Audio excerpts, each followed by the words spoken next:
खांडबारा येथे स्वर्गीय अजितदादा पवार यांना ग्रामस्थांतर्फे भावपूर्वक श्रद्धांजली। महाराष्ट्र राज्याचे उपमुख्यमंत्री स्वर्गीय अजितदादा पवार यांचे दिनांक 28 जानेवारी 2026 रोजी दुःखद निधन झाल्याने संपूर्ण राज्यात शोककळा पसरली आहे।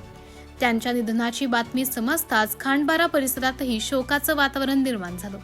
या पार्श्वभूमीवर खांडबारा ग्रामस्थांतर्फे ग्रामपंचायत कार्यालय येथे श्रद्धांजली कार्यक्रमाचे आयोजन करण्यात आले होते।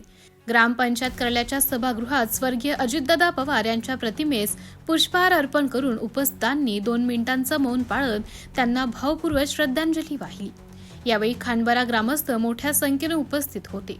उपस्थितांनी स्वर्गीय अजितदादा पवार यांच्या कार्याचा आणि महाराष्ट्राच्या राजकारणातील योगदानाचा यावेळी आदरपूर्वक उल्लेख केला।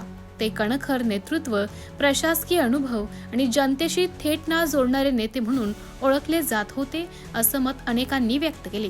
कार्यक्रमाच्या शेवटी देव त्यांच्या आत्म्यास शांती देवो अशी सामूहिक प्रार्थना करण्यात आली। खांडबारा ग्रामस्थांतर्फे त्यांच्या आठवणींना उजाळा देत अश्रूंसह अखेरचा निरोप देण्यात आला। MDTV न्यूज साठी प्रतिनिधी प्रतीक पाटील, खांडबारा।